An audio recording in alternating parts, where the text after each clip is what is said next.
इस खास रिपोर्ट को इग्नोर मत करिएगा। आपने फिल्मों में हीरो तो खूब देखे होंगे, मगर रियल लाइफ हीरो कम ही नजर आते हैं। ऐसे ही रियल लाइफ हीरो वाला काम करके दिखाया है चौपाल के ऋतिक सतलाइक ने। जब उसने 2 बच्चों को ट्रेन की चपेट में आने से तो बचा दिया, लेकिन खुद की टांगे खो दी। इस युवक की जितनी तारीफ की जाए उतनी कम है, मगर सिर्फ तारीफ से कुछ खास नहीं होगा, क्योंकि इसे अभी इलाज के लिए लाखों की दरकार है। ऋतिक पीजीआई चंडीगढ़ में लाचार बिस्तर पर पड़ा है। इस जांबाज युवक ने नन्हे बच्चों की जान बचाने के लिए अपनी टांगों की कुर्बानी तो दे दी, मगर आर्थिक रूप से कमजोर और जिंदा दिल ऋतिक अब लोगों से मदद की गुहार लगा रहा है।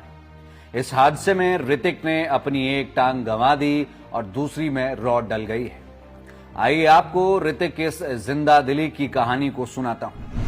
चौपाल के गगना गांव का 24 वर्षीय ऋतिक पेशे से सोलन में सिक्योरिटी गार्ड था। जहां वह मुस्तैदी से अपनी ड्यूटी करता था, वहीं ड्यूटी के बाद भी उसने इंसानियत की मिसाल पेश करते हुए अपने फर्ज को बखूबी निभाया। जैसा काम इसने किया शायद ही कोई ऐसा कर पाता। हुआ यूं कि सोलन शहर के कलीन इलाके में 2 छोटे छोटे बच्चे रेलवे ट्रैक के पास से बाजार की तरफ जा रहे थे। इसी दौरान ट्रेन को आता देख जब वह डर गए और डर के मारे ट्रैक पर ही रोते बिलखते रहे, तो यहां से गुजर रहे ऋतिक ने उन्हें देखा और वह भागकर उनके पास गया। उसने दोनों बच्चों को धक्का देकर तो बचा लिया, लेकिन वह खुद ट्रेन की चपेट में आ गया और उसकी दोनों टांगे ट्रेन की जद में आ गई। एक टांग तो उसकी मौके पर ही धड़ से अलग हो गई, जबकि दूसरी टांग भी बुरी तरह से प्रेस हो गई। ऋतिक बुरी तरह घायल होने के बाद अचेत हो गया और वहां खून का मानो तालाब सा भर गया था। वहां से गुजर रहे लोगों ने जब ऋतिक को अचेत अवस्था में देखा तो उसे तुरंत सोलन अस्पताल ले गए, जहां से उसे गंभीर हालत के चलते पीजीआई चंडीगढ़ रेफर कर दिया गया। मौजूदा समय में वह पीजीआई में उपचाराधीन है। यह स्टोरी किसी फिल्मी सीन से कम नहीं, जहां हीरो को सभी सरांखों पर बिठाते हैं।